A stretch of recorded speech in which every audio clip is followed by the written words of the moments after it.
لله نحمده ونستعينه ونستغفره ونؤمن به ونتوكل عليه ونعوذ بالله من شرور أنفسنا ومن سيئات أعمالنا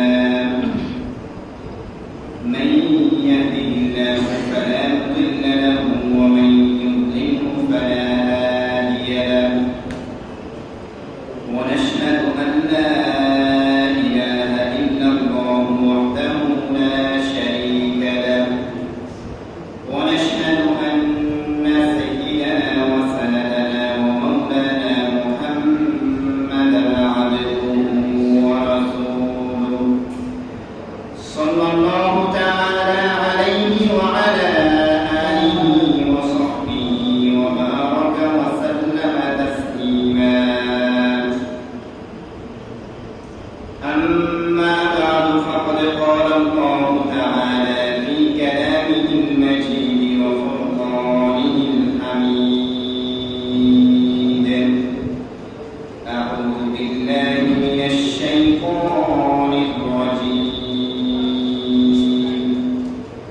بسم الله الرحمن الرحيم إن الصلاة تنهى عن الفحشاء والمنكر وقال تعالى في آية أخرى إن الذين يحبون أن تشيع الفاحشة في الذين آمنوا لهم عذاب أليم في الدنيا والآخرة والله يعلم وأنتم لا تعلمون وقال النبي صلى الله عليه وسلم 7 يظلهم الله في ظله يوم لا ظل إلا ظله إمام عادل وشاب نشأ في عبادة الله ورجل قلبه معلق بالمسجد إذا خرج منه حتى يعود إليه ورجلان تحابا في الله اجتمعا عليه وتفرقا عليه ورجل ذكر الله خاليا ففاضت عيناه ورجل دعته امرأة ذات حسب وجمال فقال إني أخاف الله ورجل تصدق بصدقة فأخفاها حتى لا تعلم شماله ما تنفق يمينه أو كما قال عليه الصلاة والسلام সবাই মুহাম্মদের শহীদ দুরূদ শরীফ পড়ে আল্লাহুম্মা সাল্লি আলা মুহাম্মাদিন ওয়া আলা আলি মুহাম্মাদ কামা সাল্লাইতা আলা ইব্রাহিম ওয়া আলা আলি ইব্রাহিম ইন্নাকা হামিদুম মাজিদ اللهم بارك على محمد وعلى آل محمد كما باركت على إبراهيم وعلى آل إبراهيم إنك حميد مجيد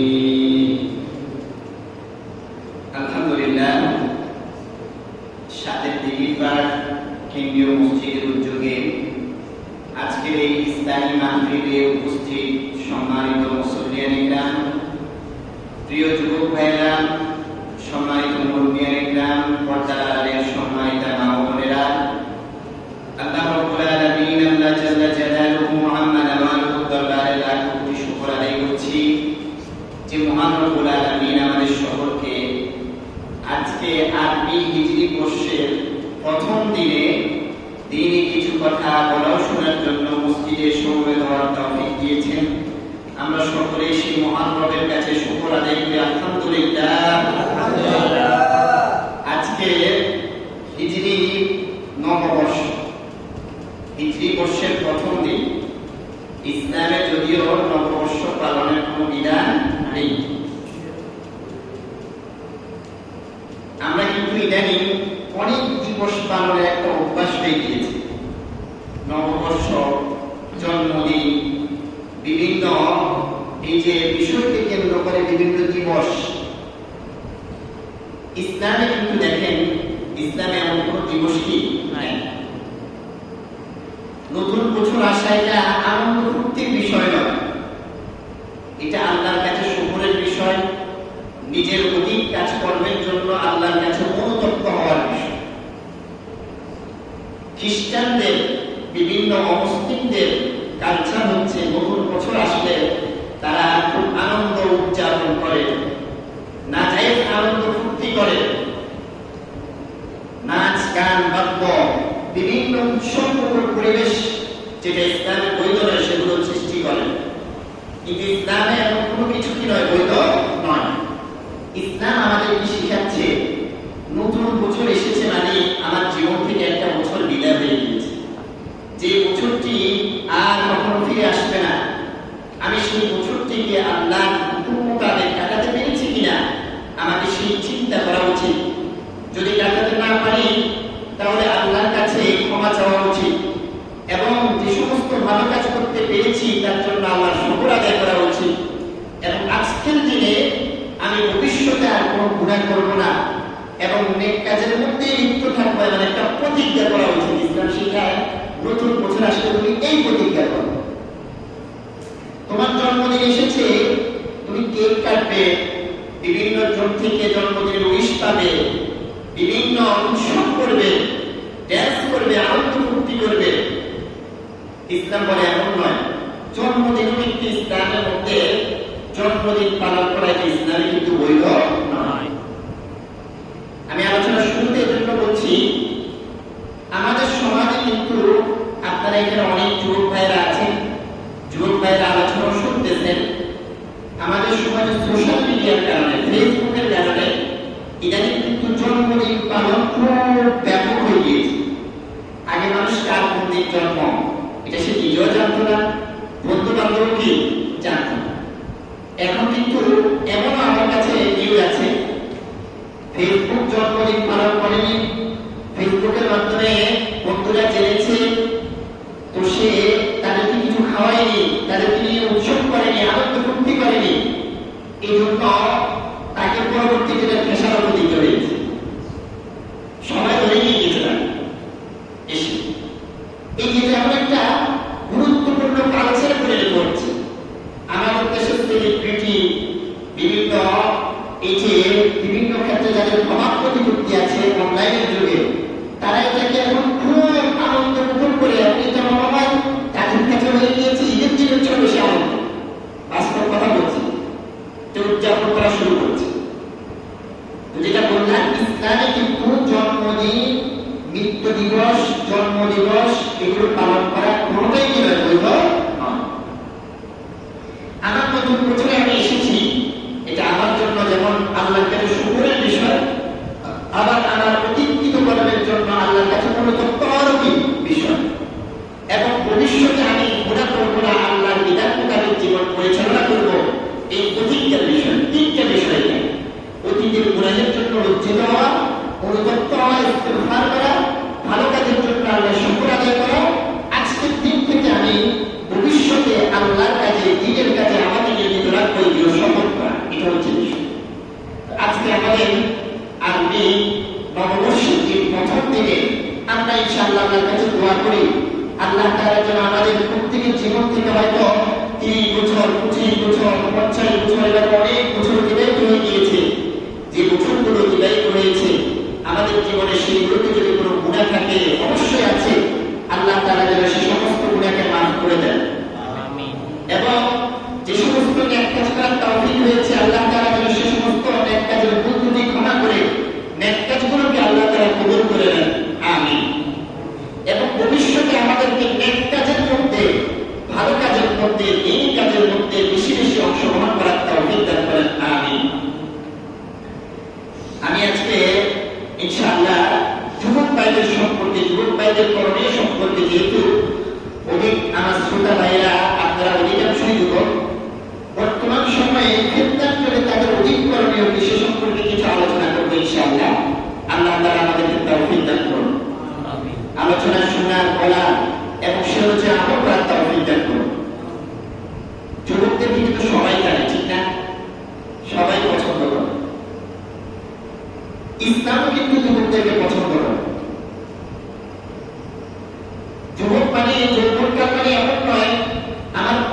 যৌবনকাল আনন্দ ফুর্তিতে কাটবে। এটা হচ্ছে পশ্চিমা কালচার। তারা বলে যৌবন মানে হচ্ছে আনন্দ ফুর্তির সময়। তাদের কাছে আখিরাত নেই, তাদের সামনে আখিরাত নেই, তাদের সামনে হচ্ছে দুনিয়াতেই শেষ। তো বৃদ্ধকালে তো শারীরিক বিভিন্ন সমস্যা, মানসিক দুর্বলতা, এখানে আনন্দ ফুর্তির ক্ষেত্রে মানুষের কম তেমন আগায় না। এখানে তারা যৌবনকাল আলহামদুলিল্লাহ আল্লাহ তাআলা নিয়ামত দিয়েছে, শারীরিকভাবে সুস্থ আছে, এরপরে আবার মানসিকভাবে সুস্থ। এখানে পশ্চিমা কালচার, পশ্চিমা থিওরি হচ্ছে যৌবনকাল পুরোটাই শুধু আনন্দ ফুর্তি করো, আনন্দ ফুর্তি করো না। ইসলাম কিন্তু যুবকদেরকে শুধু আনন্দ ফুর্তির জন্য বলে নাই। ইসলামের যুবকদের ইতিহাস করতে দেখা যাবে সে আজকে একটা ভারতীয় উপমহাদেশের মুসলমান, যিনি এই যে ভারতীয় উপমহাদেশে সর্বপ্রথম ইসলাম প্রচার করেছেন, অনেকের বর্ণনা তিনিও কিন্তু অল্প বয়সে যুবক ছিলেন, ঠিক না? মোহাম্মদ বিন কাসিম নাম শুনেছি আমরা, মোহাম্মদ বিন কাসিম। এই যে সিন্ধ বিজয় করেছেন প্রথম, অল্প বয়সী আল্লাহ তাআলা তার দ্বারা ভারতীয় উপমহাদেশে ইসলামের যাত্রাকে শুরু করেছেন। পরবর্তীতে এই যে লক্ষ লক্ষ কোটি কোটি মুসলমান হয়েছে, উনি যদি শুরু করে থাকেন তাহলে যত কোটি কোটি মুসলমান হয়েছে ভারতীয় উপমহাদেশে হিসাব করলে এখন কম নয় মুসলমান। বাংলাদেশে যদি 17-18 কোটি হয়, ভারতে 30 কোটি প্লাস আছে, পাকিস্তানে 22 কোটি। কত হয়েছে? বিশ্বের বলতে গেলে 50% মুসলমান এই উপমহাদেশে আছে। 30 প্লাস 22 18 70 কোটি। 70 কোটি মুসলমান ভারত, বাংলাদেশ, পাকিস্তানে আছে। আমরা অনেক মুসলিম কান্ট্রির কথা শুনি, মিডল ওয়ার্ল্ডে আছে, আফ্রিকাতে আছে, বিভিন্ন দেশে, বিভিন্ন উপমহাদেশে আছে। কিন্তু সেই সমস্ত রাষ্ট্র হয়তো ভৌগোলিক কারণে অনেক রাষ্ট্র বড় ছোট আছে, কিন্তু লোক সংখ্যা কম। লোক সংখ্যা কি কম?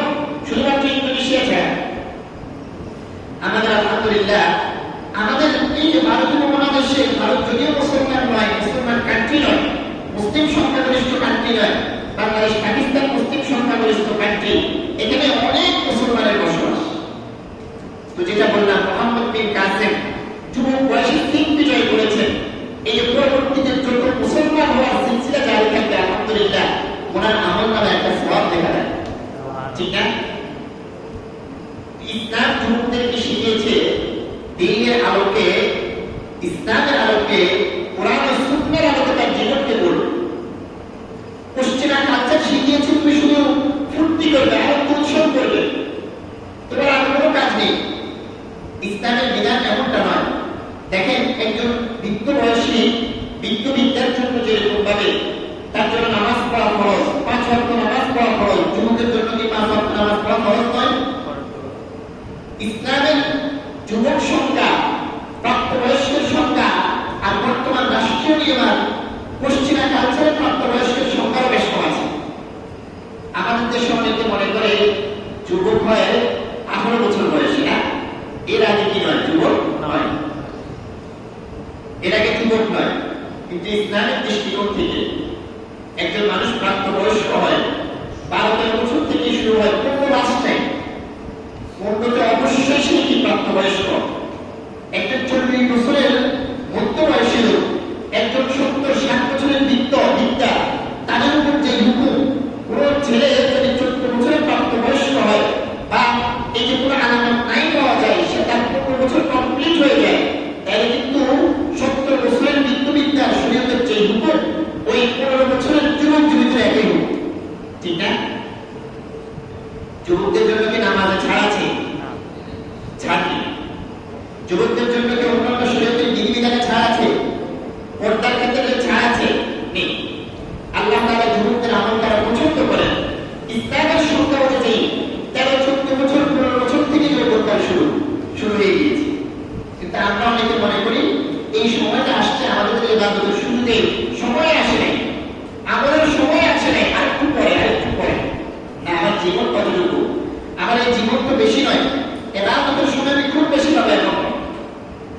তো যেটা বললাম, যুবকদেরকে সবাই দেয়, যুবকদেরকে সবাই পছন্দ করে, ইসলামও তাদেরকে পছন্দ করে, তাদের আমলকে আল্লাহ তাআলা বেশি ভালোবাসেন। অন্যদের আমলের চেয়ে যুবকরা যদি আমল করে, এই আমলকে আল্লাহ বেশি পছন্দ করে। একটা হাদিস পড়েছি, আল্লাহ রাসূল সাল্লাল্লাহু আলাইহি ওয়াসাল্লাম ইরশাদ করেছেন, সাবাতু ইউযিল্লুহুমুল্লাহু ফি যিল্লি ইয়াওমা লা যিল্লা ইল্লা যিল্লু, ইমামুন আদিলুন ওয়া শাবুন নাশআ ফি ইবাদাতিল্লাহ। সাতজন ব্যক্তিকে আল্লাহ রাব্বুল আলামিন কিয়ামতের দিন আরশের নিচে ছায়া দান করবেন, যেদিন আল্লাহর আরশের ছায়া ছাড়া আর কোনো ছায়া থাকবে না। কয়জন ব্যক্তি? সাতজন ব্যক্তি। অবশ্যই এর স্পেশাল আল্লাহর কাছে এটা ছায়া দিবে, ঠিক না? সেদিনকে আর কারো ছায়া থাকবে না, কারো ছায়া থাকবে না। সেদিনের পরিণতি অবস্থা কত কঠিন হবে, কত ভয়াবহ হবে। ইয়াওমা ইয়াফিরুল মার'উ মিন আখিহি ওয়া উম্মিহি ওয়া আবিহি ওয়া সাহিবাতিহি ওয়া বানিহি। যেদিন মানুষ তার ভাই থেকে, স্ত্রী থেকে, বাবা থেকে, সন্তান থেকে পলায়ন করতে থাকবে, কেউ কাউকে কোনো পরিচয় দিবে না। সেদিন কিন্তু আল্লাহ তাআলা তাদেরকে তার আরশের নিচে ছায়া দান করবেন, তাদেরকে কত পর্যায়ে আসনে আসীন করবেন। এক নম্বর ব্যক্তি হচ্ছে ইমামুন আদিল, ন্যায়পরায়ণ শাসক। ন্যায়পরায়ণ শাসক, এটা কিন্তু অনেক ডিফিকাল্ট। ক্ষমতা থাকলে ইনসাফ করা এটা অনেক কঠিন কাজ। পৃথিবীর ইতিহাস করতে দেখা যায় যারা ক্ষমতায় তারা জানে, তারা কি অধিকাংশ, এক্সেপশন আছে, বাদ আছে, সেটা ভিন্ন কথা। পৃথিবীর ইতিহাস খুঁজলে এই যে অতীত কাল থেকে বর্তমান কাল পর্যন্ত যারাই ক্ষমতায় যায় তারাই কি হয়ে যায়? জালেম হয়ে যায়। যারাই ক্ষমতার স্বাদ পেতে শুরু করে তারাই মানুষকে লুণ্ঠন করতে কি করে শুরু করে, এটাই বাস্তবতা। কিন্তু সেই ক্ষমতার আসনে থেকেও যে শাসক, যাদের কাছে ক্ষমতা আছে, তারা যদি ইনসাফ করতে পারে, তারা যদি ন্যায়পরায়ণতা দেখাতে পারে, আল্লাহ রাব্বুল আলামিন এমন শাসককে এত পর্যায়ের আসনে আসীন করবেন। হাদিসে বলতেছে যাদেরকে আল্লাহ তাআলা কিয়ামতের দিন আরশের নিচে ছায়া দিবেন, তাদের মধ্যে এক নাম্বার হচ্ছে ওই ন্যায়পরায়ণ শাসক, ইনসাফদার শাসক, যে মানুষের মাঝে ক্ষমতার ভারসাম্য রক্ষা করেছে, ক্ষমতা পেয়ে কারোর উপর জুলুম করে নাই, তাদের উপর ইনসাফ কায়েম করেছে। এমন ব্যক্তিকে আল্লাহ তাআলা এক নাম্বার তাদের নাম ঘোষণা করেছেন আল্লাহ রাসূল হাদিসের মধ্যে, তাদেরকে আরশের নিচে ছায়া দেবেন। দুই নাম্বার কারা? ওয়াশাবুন নাশা ফি ইবাদাতিল্লাহ। দুই নাম্বার হচ্ছে ওই যুবক, যে যুবক আল্লাহর ইবাদতের মধ্যে সে বেড়ে উঠেছে, আল্লাহর ইবাদতের মধ্যে সে লিপ্ত ছিল যৌবনকালে। দেখেন, ইবাদতে মৃত্যুকালে জেনারেলি মানুষ আস্তে আস্তে ইবাদত মুখর হয়, ইবাদত মুখী হয়। যৌবনকালে ইবাদত মুখী হয় একটু কঠিন। মনে অনেক আনন্দ ফুর্তি, অনেক উৎসব, আড্ডা, মজা নেওয়ার জন্য মন প্রফুল্ল থাকে। কিন্তু না, আমি সেগুলোকে স্যাক্রিফাইস করে জামাতে আসলাম, মসজিদে আসলাম, দ্বীনি হালকাতে আসলাম, ইমান আমলের কাজে আসলাম, এটা বিদ্যার জন্য যতটুকু সহজ, যুবক যুবতীর জন্য কিন্তু ততটুকু কিনা সহজ নয়, ঠিক না? কিন্তু যে ব্যক্তি, যে যুবক এই স্যাক্রিফাইস করে, কোরবানি করে তার যৌবনকালে এই যে আনন্দময় মুহূর্তকে সে ইবাদতে কাটিয়েছে, আল্লাহ রাব্বুল আলামিন আল্লাহ রাসূলের মাধ্যমে হাদিসে ঘোষণা দিচ্ছেন, ওই ব্যক্তিকে আল্লাহ তাআলা কিয়ামতের দিন আরশের নিচে ছায়া দেবেন। সুবহানাল্লাহ। তো যুবকদের ইবাদতের দাম আল্লাহর কাছে বেশি না? বেশি। আজকে দেখেন, যে সমাজের যুবকরা যদি ঠিক হয়ে যায়, সমাজ ঠিক হয়ে যায়, সমাজ ঠিক হয়ে যায়। যুবকদেরকে সবাই চায়, কাছে পেতে চায়। যুবকদের মর্যাদা আল্লাহর কাছে বেশি। তারা চাইলে ইবাদত যত সুন্দর করে করতে পারবে, অন্যরা চাইলে কিন্তু ইবাদত তত সুন্দর করে করতে কি পারবে না। তারা চাইলে যেভাবে কোরআন এই যে বিভিন্ন দোয়া দিয়ে মুখস্থ করতে পারবে, বৃদ্ধ অনেককে দেখা যায় ইমাম সাহেব সুতাকারা পড়াচ্ছে, প্রত্যেক দিনে পড়ায়, এরপর উঠে আসে, ঠিক না? ওরা শুনতে হয় না। আলহামদুলিল্লাহ, আল্লাহ তাআলা যুবকদেরকে সেই ক্যাপাসিটি দিয়েছেন, সে সক্ষমতা দিয়েছেন। তাকে একটু সুন্দর করে বুঝিয়ে দিলে সে তার পক্ষে এই যে সুরাটা মুখস্থ করা সম্ভব, দোয়াটা মুখস্থ করা সম্ভব, বিষয়টা মুখস্থ করা কি সম্ভব। এখানে যুব সমাজ যদি ঠিক হয়ে যায়, সব ঠিক। যুব সমাজ যদি নষ্ট হয়ে যায়, সব নষ্ট হয়ে যাবে, ভবিষ্যৎ জেনারেশন নষ্ট হয়ে যাবে। আজকে কিন্তু এই যে পশ্চিমা বিশ্ব আমাদের যুব সমাজকে নষ্ট করার জন্য কতভাবে পায়তারা করতেছে, কতভাবে পায়তারা করতেছে। তাদের আদর্শ বানাচ্ছে কাকে? আমাদের যুব সমাজ সাল্লাল্লাহু আলাইহি ওয়াসাল্লাম। আমাদের যুব সমাজের আদর্শ হচ্ছে হযরত আবু বকর সিদ্দিক রাদিয়াল্লাহু তাআলা আনহু, হযরত আলী রাদিয়াল্লাহু তাআলা আনহু, হযরত ইবনে আব্বাস রাদিয়াল্লাহু তাআলা। কিন্তু আমাদের যুব সমাজের আদর্শ আইডল বর্তমানে এই যে আমি জিজ্ঞেস করব, শুনতে আশ্চর্য লাগে, যুব সমাজরা সাহাবী তাবেঈ রাসূলদের যত নাম জানে, এর চেয়ে এই যে সেলিব্রিটি নায়ক নায়িকা খেলোয়াড়দের নাম আরো বেশি জানে। বাস্তব ঠিক না? নবীর নাম যদি বলে হয়তো 5 জন নবীর নাম পারবে না বলতে, তাকে যদি নায়ক নায়িকার নাম বলতে হয় তাহলে কমপক্ষে 20 জন 30 জন পারবে সে। সাহাবীর নাম যদি জিজ্ঞেস করা হয় যে সাহাবীরা হবেন আমাদের আদর্শ, আমাদের যুবক যুবতী ভাই বোনেরা ওনারা কিন্তু এই যে রাসূলের সাহাবী হয়তো 10 জন সাহাবীর নাম পারবে না, ওর মধ্যে একজন পারতে পারে না।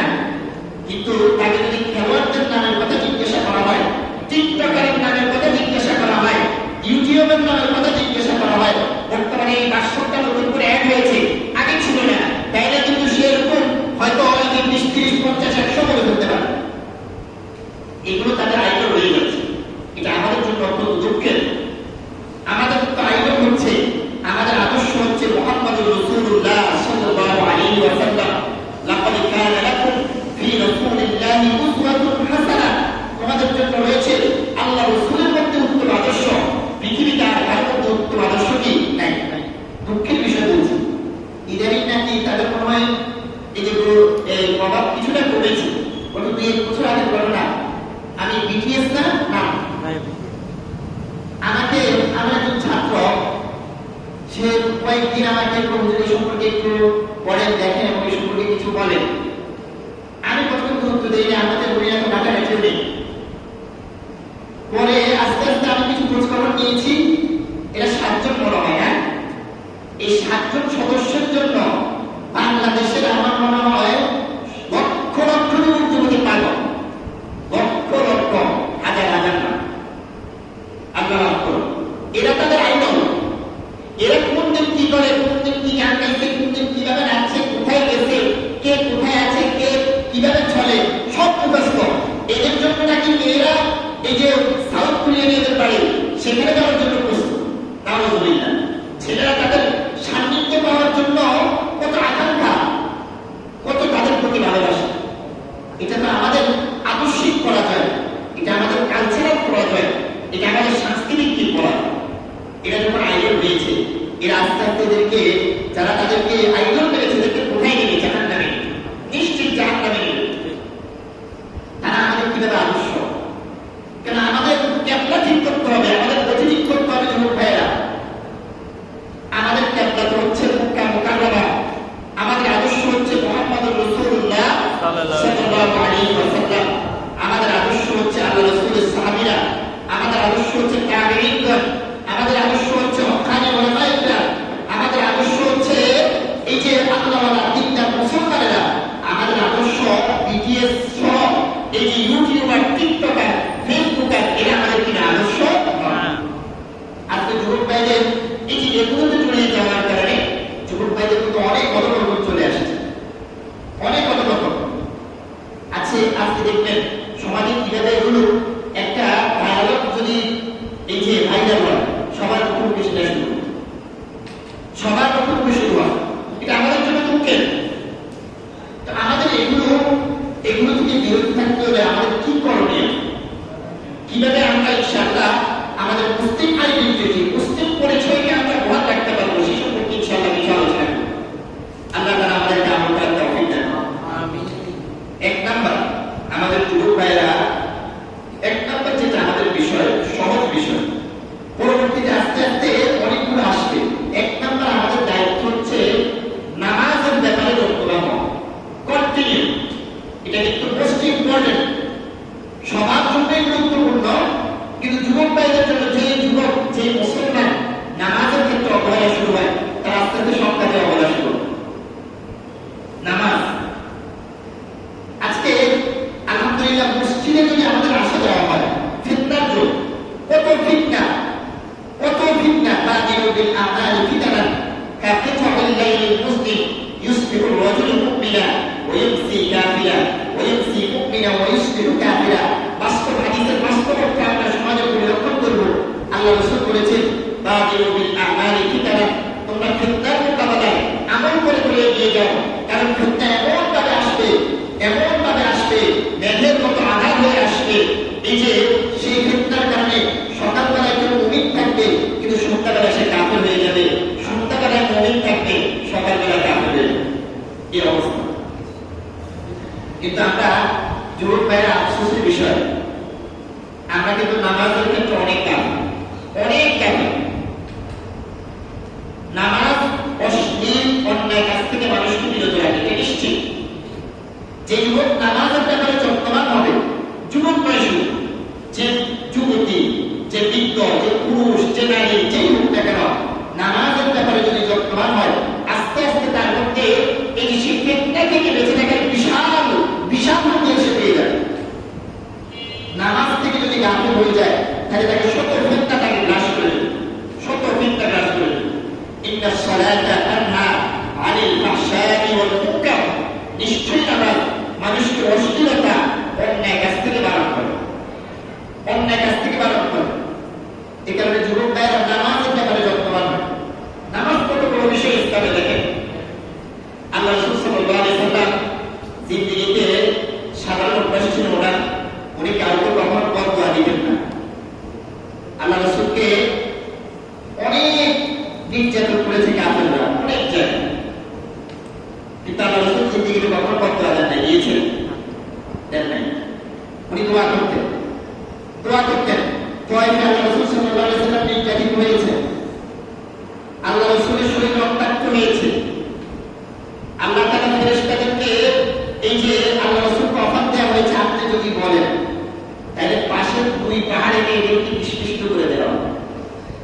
আল্লাহ রাসূল সাল্লাল্লাহু আলাইহি ওয়াসাল্লাম তো দিয়েছেন না, আমি চাই এদের পরবর্তী প্রজন্মে এমন প্রজন্ম হবে যারা কালিমা তাওয়াক্কুল হবে, যারা আবারও পরিমাণ আনবে, আল্লাহর একাত্মবাদের স্বীকারকারী হবে। আল্লাহ রাসূল তাদেরকে বদদোয়া করেননি, করেছেন? আল্লাহ রাসূলের অভ্যাস ছিল না বদদোয়া করা, কিন্তু আল্লাহ রাসূল একবার বদদোয়া করেছেন এক যুদ্ধে। আল্লাহ রাসূল যুদ্ধের তীব্রতার কারণে কাফেররা আল্লাহ রাসূলকে এত ব্যতিব্যস্ত রেখেছেন যে আল্লাহ রাসূল সাল্লাল্লাহু আলাইহি ওয়াসাল্লাম আসরের নামাজ শেষ হয়ে যাচ্ছে, আল্লাহ রাসূলের মুখ থেকে যখন বদদোয়া বের হয়ে গিয়েছে, আল্লাহ রাসূল সাল্লাল্লাহু আলাইহি ওয়াসাল্লাম বদদোয়া করেছেন, আল্লাহুম্মা আমলিক কুবুরাহুম ওয়া বুয়ুতাহুম দারা, ইয়া আল্লাহ, আপনি যারা আমাদেরকে এই যে যুদ্ধের মধ্যে ব্যস্ত রেখেছে, আমাদেরকে নামাজ পড়ার সুযোগ দেন, আপনি তাদের ঘরকে, তাদের কবরকে আগুনে ভর্তি করে দেন। তো দেখেন, আল্লাহ রাসূল নামাজ ছুটে যাবে, এটা আল্লাহ রাসূলের সহ্য হয়নি, কিন্তু আল্লাহ রাসূল শারীরিকভাবে নির্যাতন হয়েছে। আমরা তো শারীরিকভাবে নির্যাতিত হলে কত যে বদদোয়া করতাম, কিন্তু আল্লাহ রাসূল নামাজ ছুটে যাওয়ার কারণে এটা আমার কাছে অসহ্য ছিল, এটা আমার সহ্য হতো না, উনি বদদোয়া শুরু করেছেন। আল্লাহ রাসূলের মনে প্রশান্তি ছিল নামাজ। আজকে আমাদের নামাজের অবস্থায়, আমরা নামাজ পড়তে যারা আসি, আমরা একটু মনোযোগ দিয়ে শুনি ভাইয়েরা, এই যে নামাজ পড়তে আসতে যাওয়া অনেকের অবস্থা হচ্ছে কষ্ট লাগে নামাজ পড়তে, এটা প্রাথমিক অবস্থা হবে, কিন্তু কষ্ট লাগলে পড়তে হবে। এই যে 4 রাকাত 2 রাকাত, এই কষ্টটা ভালো বোঝা যায় রমজানের তারাবির সময় না? আলহামদুলিল্লাহ দেখেন, যুবকরা বেশি শক্তিশালী না বৃদ্ধরা বেশি শক্তিশালী? বৃদ্ধরা না যুবকরা? যুবতীরা বেশি শক্তিশালী না আমাদের মা দাদি নানি যারা বৃদ্ধা হয়ে গেছে তারা শক্তিশালী? কিন্তু আপনাদেরকে একটা এক্সপিরিয়েন্স আমি শেয়ার করছি। আপনাদের মসজিদ বলেন, অন্যান্য মসজিদ বলেন, তারা বিশ্বাস পর্যন্ত কে থাকে? বৃদ্ধরা থাকে না যুবকরা থাকে? হ্যাঁ, তারা বিশ্বাস পর্যন্ত বুঝি যুবকরা থাকে। মসজিদে তারা বিশ্বাস পর্যন্ত দেখা যায় বৃদ্ধরা, যারা মসজিদে নিজেকে আসতেও কষ্ট হয়, ব্যতিক্রম আছে সেটা ভিন্ন কিছু জায়গায়, কিন্তু যুবকরা এটা 2 রাকাত 4 রাকাত 8 রাকাত পরে আস্তে আস্তে এগিয়ে চলে গেছে। শেষ পর্যন্ত ওই বৃদ্ধরাই দাঁড়িয়ে থাকে, বা কিছু দিনকার অনেকটার যুবকরাই থাকে, যারা শেষ পর্যন্ত তারা বিশেষ করে এই যে বিতর্ক করে পড়ে যায়। আপনি শেষে হিসাব করলে দেখবেন বৃদ্ধ বেশি, যুবকটি কম, অথচ শারীরিক শক্তিটা বেশি, যুবকদের বেশি। যদি প্রয়োজন মতো বৃদ্ধরা চলে যেতে পারতো, শারীরিকভাবে যদি সে দুর্বল হয়, করতে পারে না, এমন অবস্থা হয়, কিন্তু তার মনের শক্তি বেশি, কিন্তু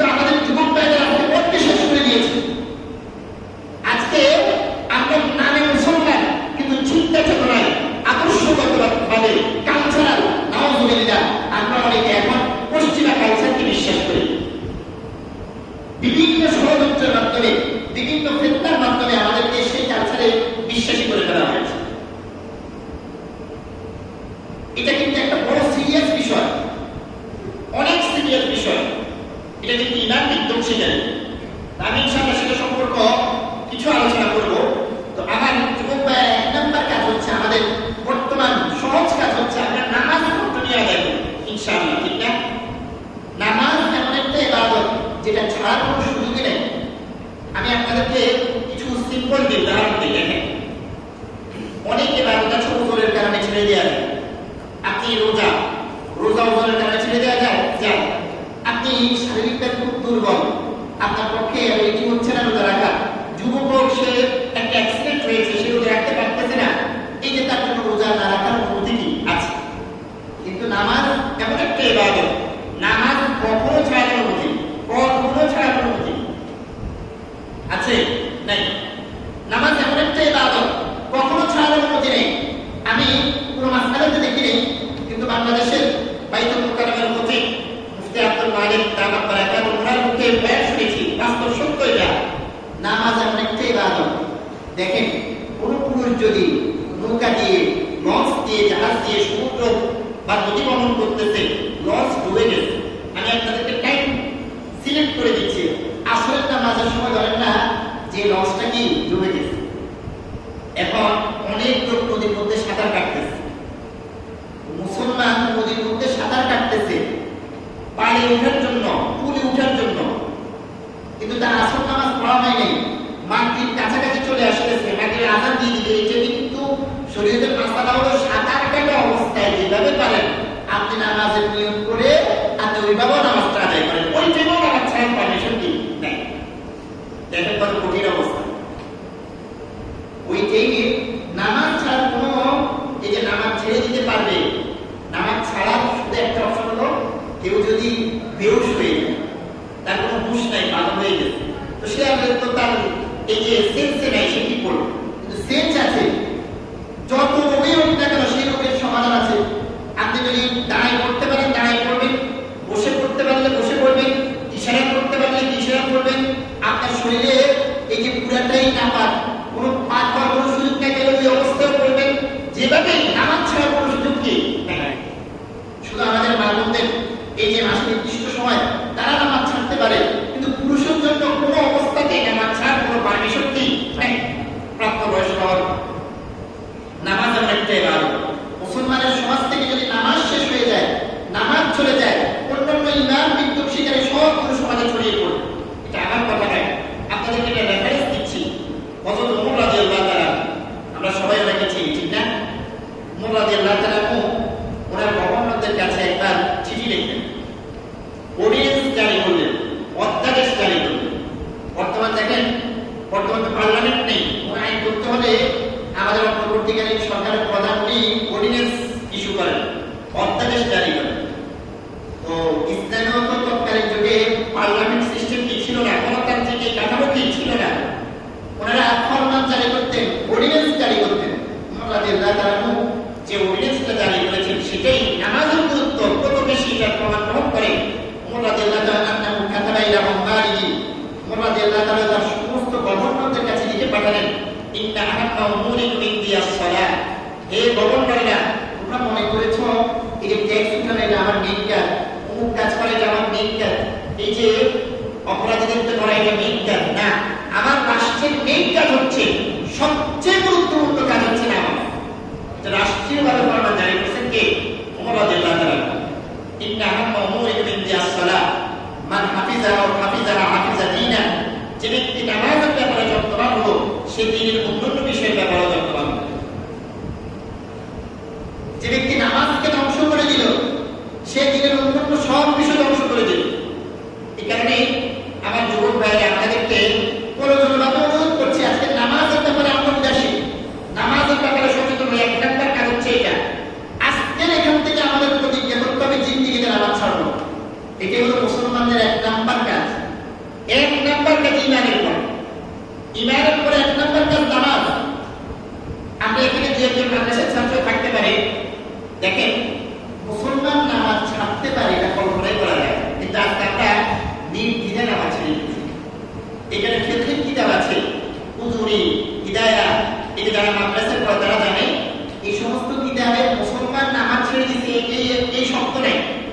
শব্দ আছে তাফুতুস সালাত, মুসলমান থেকে কোনো কারণে নামাজ ছুটে গেছে। কারণ মুসলমান নামাজ ছাড়তে পারে এটা কল্পনায় আসতে কি পারে। কিন্তু আমাদের অবস্থা কি? আমাদের সমাজে আজকে 5 ওয়াক্ত নামাজি আমার তো মনে হয় 5-10% নেই 5 ওয়াক্ত কন্টিনিউ নামাজ। আমরা বিভিন্ন প্রকারের আছি। কেউ হয়তো জুমার দিনের মুসল্লি, কেউ হয়তো দৈনিক 1-2 রাকাত 1 ওয়াক্তের মুসল্লি, কেউ হয়তো 3 ওয়াক্তের মুসল্লি, কেউ 4 ওয়াক্তের মুসল্লি, 5 ওয়াক্তের মুসল্লি। আমাদের পুরুষরা, নারীরা খুব কমই আছে, কম বাস্তব এটা। ফজরের নামাজে মুসল্লি খুব কমই আছে। আজকে আমার দেখেন কত ইমানি দুর্বলতা কত বেড়ে গিয়েছে। আমার বিভিন্ন সময়ে খেলা হয়, রাতে 3টা বাজে। আমার যুবক ভাইয়েরা কিন্তু ওই সময় ঘুম থেকে উঠে খেলা দেখে, 2টা বাজে খেলা দেখে, ঠিক না? ঠিক। কিন্তু সেই যুবক ভাইয়েরা 3টা বাজে উঠে জিন্দিগিতে একবার তাহাজ্জুদের নামাজ পড়ে। সেই যুবক ভাইয়েরা সে 3টা বাজে উঠে সে খেলা দেখেছে, 4টা বাজে উঠে খেলা দেখেছে, 2টা বাজে উঠে খেলা দেখেছে, তার কোনো কষ্ট হয় নাই। এটা হলো মনের বিষয়। কিন্তু যখন তাকে ফজরের জন্য উঠানো হয়, ডাকা হয়, সে বলে একটু একটু হয়েছে, এখন ঘুম করে নাই, ঘুম ভেঙে যায়। বাস্তব নাই না? আমরা এই যে অনেক চেষ্টা করি, অনেক চেষ্টা করে মায়েরা, বাবারা, যে বাবা উঠো উঠো উঠো, ঘুম থেকে উঠো, নামাজের টাইম শেষ হয়ে যাচ্ছে, কিন্তু তারপর উঠা সম্ভব হচ্ছে না। উঠা সম্ভব হচ্ছে না। তীব্র ঘুম, ঘুমের উপর ঘুম। এই যে তাকে পানি দিয়ে চোখে পানি ফেললো, সে ঘুম থেকে উঠে না। কিন্তু সে ঠিকই কিন্তু 3টা বাজে উঠে সে খেলা দেখতে পারে। রাতে 2টা 3টা পর্যন্ত সে ফেসবুক চালাতে পারে, সে ইউটিউব চালাতে পারে, বিভিন্ন ফিল্ম দেখতে পারে, বিভিন্ন ছবি দেখতে পারে। এটাও বলে যে আমাদের ইমানকে দুর্বল করে ফেলেছে। মুসলমান কখনো নামাজ ছাড়তে কি পারে না। নামাজ যখন ছুটে যায় তার অন্যান্য আমল অটোমেটিক্যালি ছুটে যাবে। এই কারণে আমাদের সবার জন্য তো অবশ্যই যুবক ভাইদের 1 নাম্বার কাজ হচ্ছে নামাজ। নামাজ 1 নাম্বার কাজ হচ্ছে নামাজ। নামাজ ছিল আল্লাহ রাসূলের প্রশান্তি। আজকে দেখেন আমাদের অবস্থা বলেন, নামাজ পড়তে অধিকাংশের অবস্থা কষ্ট লাগে, ঠিক না? এই যে আযান দিয়েছে, নামাজ পড়ি কষ্ট লাগে, দোকানে বসে বসে থাকতে ভালো লাগে, মসজিদে দ্বীনি আলোচনা শুনতে কষ্ট লাগে। এখন আলহামদুলিল্লাহ আপনারা এখানে যারা আছেন কষ্ট করে যে দ্বীনি আলোচনা শুনতেছেন, এটা যে কত সওয়াব, এটা যদি বাস্তব পরিলক্ষণ করতে পারতাম, আলহামদুলিল্লাহ আলহামদুলিল্লাহ বলে সকলে নিশ্চিত। সহিহ হাদিসে আছে কেউ যদি দ্বীনি আলোচনার জন্য কোথাও বসে, ফেরেশতারা তার চুল পাল দিয়ে বেষ্টন করে দেয়। আলহামদুলিল্লাহ আমরা যদিও দেখছি না, আমরা কিন্তু ফেরেশতাদের বেষ্টনের মধ্যে আছি। আমাদের উপর আল্লাহর রহমত সাকিনা নাযিল হচ্ছে, আল্লাহর রহমত এখন নাযিল হচ্ছে। কিন্তু আমাদের কিছু ভাইকে পাবেন এখন দোকানে বসে টিভি দেখতেছে, ইউটিউব দেখতেছে, হাসিনার খালেদার খবর শুনতেছে, পুরো বিশ্বের সেই অ্যানালাইসিস, বিশ্ব বিশেষজ্ঞ। দোকানে বসলে বোঝা যায়। এই যে চা দোকানের আড্ডারত আমাদের মুরব্বীরা, ভাইয়েরা যারা আছেন, তারা যে কত বিষয়ে স্পেশালিস্ট, সেটা কিন্তু মজাও লাগে। গুনার মধ্যে আল্লাহ রাখছেন মজা। গুনার প্রাথমিক অবস্থা হলো মজা, কিন্তু শেষ অবস্থা কি খারাপ। আর ভালো কাজের প্রাথমিক অবস্থা হয়তো একটু কষ্টের, কিন্তু শেষ অবস্থাটা কি ভালো। আশরাফ আলী থানভী রহমাতুল্লাহ আলাইহি, ওনার নাম শুনেছেন আমরা? উনি একটা উদাহরণ দিয়েছেন যে চুলকানি রোগ। চুলকানি রোগ আছে না আমাদের অনেকের? কি আছে? যখন চুলকানোর সময় আসে, উঠে চুলকে দিতে কত ভালো লাগে, মনে হয় পুরা শরীর চুলকে শেষ করে দিতে মনে চায়। কিন্তু কিছুক্ষণ পরে জ্বলা শুরু হবে, তখন এটার মজা ভালো করে বুঝে আসে। আশরাফ আলী থানভী রহমাতুল্লাহ বলছেন গুনাহ হচ্ছে চুলকানোর মতো। প্রাথমিক চুলকাইতে ভালো লাগে, কিন্তু শেষ করে যদি কি হয়, চুলকে যখন আপনি চামড়া উঠে ফেললেন, চামড়া খসে ফেললেন, এখন যে জ্বলা শুরু হবে, এখন কিন্তু আপনার জন্য এটা অনেক কষ্টসাধ্য হবে, অনেক কষ্ট হবে। তার আলহামদুলিল্লাহ আমরা যারা এখানে আছি, আমাদের কষ্ট হচ্ছে, কিন্তু ইনশাআল্লাহ আল্লাহর কাছে তো আমাদের এখানে কোনো দুনিয়াতে বেনিফিট আছে নাই। কেউ কি আমাদেরকে খুব ভালো হাদিয়া দিবেন, উপলক্ষ দিবেন, মিষ্টান্ন দিবেন, অনেক ভালো কিছু আছে, এমন কিছু নাই। কিন্তু আমরা এখানে আল্লাহর জন্য, কার জন্য বসেছি? আল্লাহর জন্য বসেছি, আল্লাহর সন্তুষ্টির জন্য। আল্লাহকে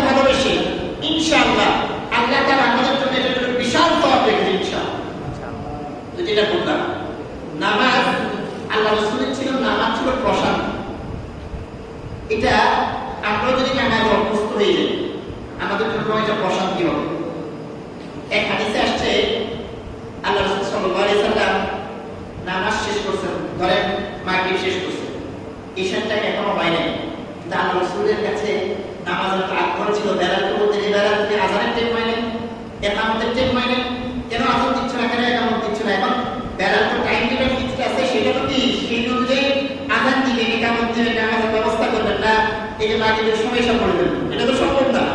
কিন্তু আল্লাহ রাসূল সাল্লাল্লাহু আলাইহি ওয়াসাল্লাম নামাজের প্রতি তার এত ভালোবাসা ছিল, এত মহব্বত ছিল, এত প্রেম ছিল, এত আগ্রহ ছিল, হাদিসের মধ্যে বলতেছেন আল্লাহ রাসূল বেলালকে আযান দেওয়ার জন্য বলতেন এবং বলতেন, ইয়া বেলাল আকিমিস সালাতা ওয়া আরিফনা বিহা, ইয়া বেলাল আকিমিস সালাতা ওয়া আরিফনা বিহা, হে বেলাল তুমি নামাজ কায়েমের ব্যবস্থা করো এবং নামাজ কায়েমের মাধ্যমে আমাদের দিনকে প্রশান্তি দান করো, প্রশান্তি দান করো।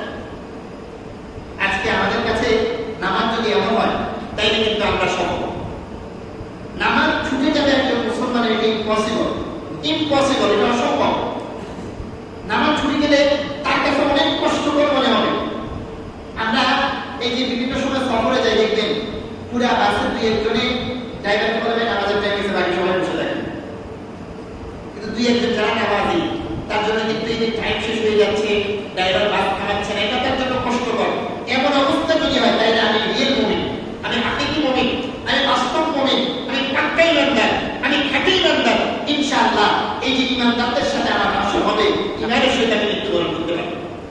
তো যেটা বললাম যুবক ভাইরা, ইনশাআল্লাহ এক নাম্বার কাজ হচ্ছে আমাদের নামাজের ব্যাপারে লক্ষ্য করা। ইনশাআল্লাহ ফজরের নামাজ এটা একটা কিন্তু একটু কঠিন।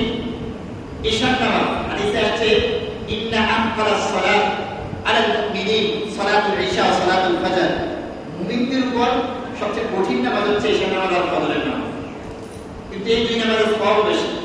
আল্লাহ রাসূল বলেন, যদি তারাই দুই নামাজের কি সওয়াব এটা জানতো তাইলে আতারুমা ওয়ালা হাদওয়ান, তারা হামাগুড়ি দিয়ে, হাত পা নাই, অনেক টাইমে যে আমরা দেখি না হাত পা নাই, এই যে অনেকে দীক্ষা করেন, মানুষের থেকে সহায়তা, এই যে আবেদন জানান, রাস্তার কাছে সোনাকে ফেলে রাখে, উনি শরীরের উপর হামাগুড়ি দিয়ে দিয়ে এক জায়গা থেকে আরেক জায়গায় যায়, ঠিক না? আল্লাহ রাসূল বলতেছেন ফজরের নামাজ আর ঈশার নামাজের এত সওয়াব, এত সওয়াব, আমি যদি সঠিকভাবে উদ্ধাপন করতে পারতাম তাইলে আমরা যদি হাত পা দিয়ে আসার সুযোগ না হতো, হামাগুড়ি দিয়ে সবাই মসজিদে আসে, হামাগুড়ি দিয়ে এসে হলেও মসজিদে আসে।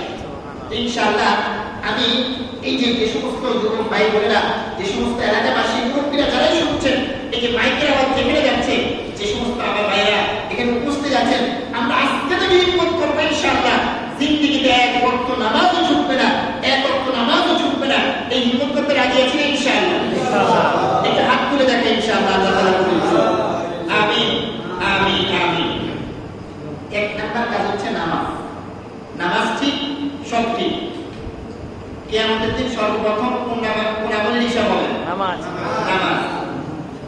আউয়ালু মা ইউহাসাবু বিহিল আবদু ইয়াওমাল কিয়ামাতি আস-সালাহ। পুরানি ছোট ছোট বাচ্চারা এটা 2 নাম্বার হাদিস সবাইকে মুখস্থ কি জান, মুখস্থ জান। নামাজের ব্যাপারে গাফিলত চলে আসলে সব শেষ, সব শেষ। 2 নাম্বার যুবকদের স্পেশালি আরেকটা আমল হচ্ছে চোখের হেফাজত, কানের হেফাজত, মুখের হেফাজত, শরীরের অঙ্গ প্রত্যঙ্গের হেফাজত। আল্লাহ তাআলা চোখ আমাদের একটি নিয়ামত, নিয়ামত না? শরীরের অঙ্গ প্রত্যঙ্গ এগুলো কার দেয়া? আল্লাহ, আল্লাহ। এগুলো কি আমরা কোনটা কিনেছি?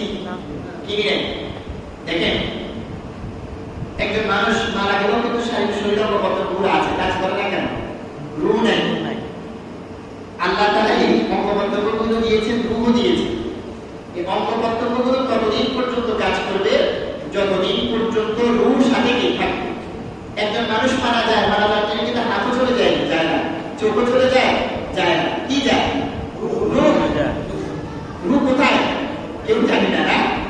এটা কোথায় আছে কোথায় নাই আল্লাহু আকবার। আল্লাহর কত বড় নিয়ামত। এই যে অঙ্গ প্রত্যঙ্গগুলো মুহূর্তের মধ্যে চাইলে আল্লাহ যদি স্টপ করে দেন, আমার চোখে কাজ করবে না, আমার কানে কাজ করবে না, আমার হাতে কাজ করবে না, আমার মুখে কাজ করবে না। আমাদের যুবক ভাইদের যৌবনকালে, আমাদের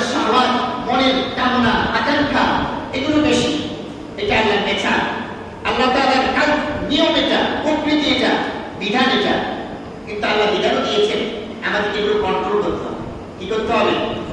আমার চোখ যেখানেই যায়, যেখানেই যেদিকেই মনে চায় আমি সেদিকেই দিব, এটা আমার কোনো জায়গা আছে? না।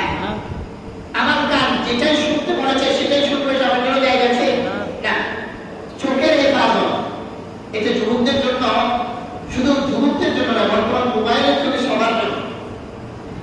এটা বলতে গেলে বর্তমান যুগের সবচেয়ে কঠিন আমল হচ্ছে চোখের হেফাজত। বর্তমান যুগের সবচেয়ে কঠিন আমল কি? চোখের হেফাজত। চোখের হেফাজত যদি করতে না পারে, তার থেকে অন্য আমল অটোমেটিক্যালি চলে যাবে। এটা রিয়েল কথা, বাস্তব কথা। আমার সব দিকে মোবাইলের যুগে এখন চোখের হেফাজত অনেক কঠিন। অশ্লীলতার ছড়াছড়ি। আমি মোবাইল নিয়েছি, এই মুহূর্তের মধ্যে আমি টিকটকে ঢুকে গেলাম, এখানে অধিকাংশই তো গুনাহ, কঠিন গুনাহ। আজকের যুগে তো যুবক ভাইদের অনেকেই ঘুমের চেয়েও মোবাইলে বেশি সময় কাটায়। ঘুম যদি 5-6 ঘন্টা কাটে ঘুমে, মোবাইলে হয়তো আর 8 ঘন্টা কাটে। ঠিক না? ঠিক। এই 8 ঘন্টা আমার কি হালালে কাটছে না হারামে কাটছে? হারামে, নিশ্চিত হারামে। মোবাইলের অধিকাংশ সময় যুবকদের, অধিকাংশ সময় হারাম। যুবক নয়, বিদ্যা যুবতী সবার অবস্থা এমন। এই যে আমি শুরুতে আজকে বলেছি, আমাদের কালচার আস্তে আস্তে কিন্তু অমুসলিমদের কালচারে যাচ্ছে। কারণ আমি 8 ঘন্টা 9 ঘন্টা অমুসলিমদের কালচারের সাথে আমি দেখছি, তাদের কালচার আমি ফলো করতেছি, আমার মনে ঢুকতেছে, আমার চিন্তা চেতনায় ঢুকতেছে। আজকে এখন মোবাইলের কালচারে এখন কালচার হয়ে যাচ্ছে। আমার যে দিনই একটা সমাজ, ইসলামের একটা বিধান, সেগুলো আমার মনে ঢুকতেছে না। চোখের হেফাজত, হাদিসের মধ্যে আসছে, চোখ হচ্ছে, দৃষ্টি হচ্ছে ইবলিসের তীর। ইবলিসের তীর মারে। আমি হারাম জায়গায় চোখ দেয়া, হারাম দিকে চোখ দেয়া, গুনাহের দিকে চোখ দেয়া, এটা হলো আমি ইবলিসের তীরবিদ্ধ হয়ে গেছি। ইবলিসের তীরবিদ্ধ হয়ে গিয়েছি। যে ব্যক্তি এটাকে অ্যাভয়েড করে, এটাকে পরিত্যাগ করে সে হারাম থেকে নিজের চোখকে ফিরিয়ে নিল, হাদিসের মধ্যে আল্লাহ রাসূল সাল্লাল্লাহু আলাইহি ওয়াসাল্লাম ইরশাদ করেন, আবদালতুহু ঈমানান ইয়াজিদু হালাওয়াতাহু ফিল কলবি, আমি তাকে এমন ঈমান দান করব যে ঈমানের মজা সে দিলে বাস্তব পরিলক্ষণ করতে পারবে, অনুধাবন করতে পারবে। এখানে আপনি একটু কষ্ট করে নজর ফিরিয়ে নেন, এটা কিন্তু একটু কষ্টের, কিন্তু শেষের অবস্থা কি ভালো? শেষের অবস্থা কি? কষ্ট করে নজর ফিরিয়ে নেন। আজকে চোখের হেফাজত যে করতে পারবে না, সে আস্তে আস্তে অন্যান্য গুণাতে জড়িয়ে পড়বে। কত গুণা, যত বাহিরে যত গুণা আছে মোবাইলের মধ্যে, এর চেয়েও বেশি গুণা, কি গুণা।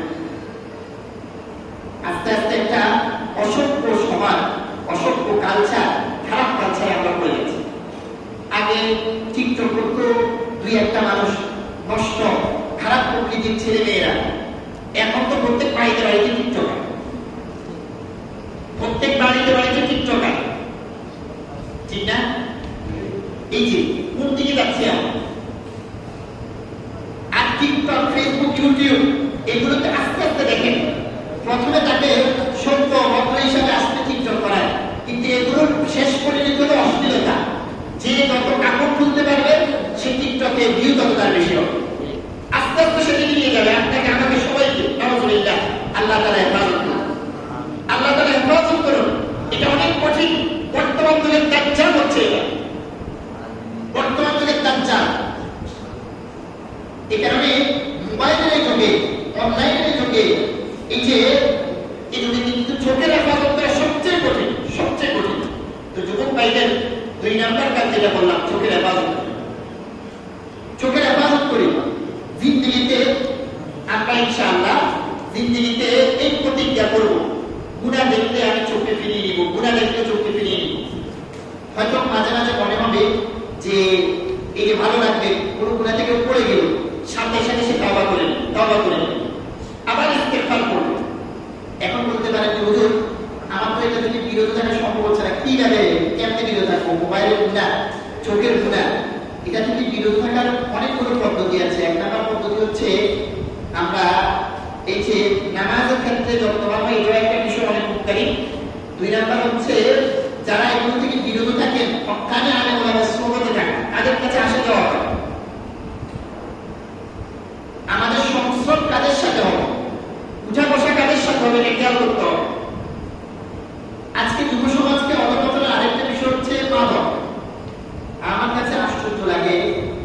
যে আমাদের বাড়ি চাকরি সোশ্যালিয়া, আমাদের গতকালকে একজনের রকম অনেক লোক মাদ্রাসা, অনেক ছেলেরা মাদ্রাসা। এখন নাকি সরকার পতনের পরে যারা বেড়েছে কমে না। আপনার অবস্থা, এলাকার অবস্থা কি জানেন? এটা কিন্তু এটাতে যদি কেউ জড়ায় তার ঈমান আমল সব শেষ, ঈমান আমল সব কি শেষ, এটা নিশ্চিত। এটা ধারে কাছেও যাওয়া যাবে না। এটা থেকে বাঁচতে হলে অবশ্যই যারা এটার সাথে জড়িত তাদেরকে অ্যাভয়েড করতে হবে, সামাজিকভাবে অর্জন করতে হবে।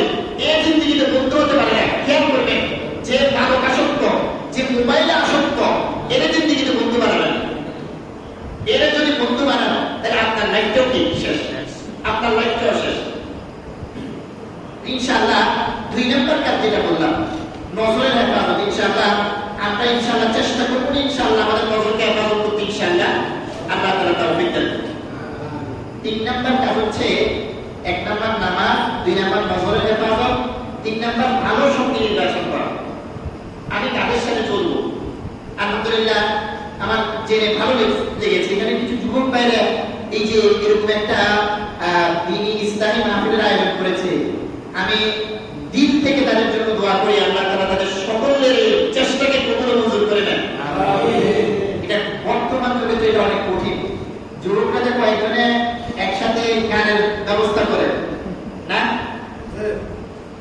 আর যারা নেশা আছে তারা নেশার আয়োজন করে, ছবি দেখার জন্য যায়, অশ্লীলতা দেখার জন্য কি যায়। সেই যুগে এখানে যুবক ভাইয়েরা এত সুন্দর একটা আয়োজন করেছে, মানুষকে দিনই কথা শোনাবে।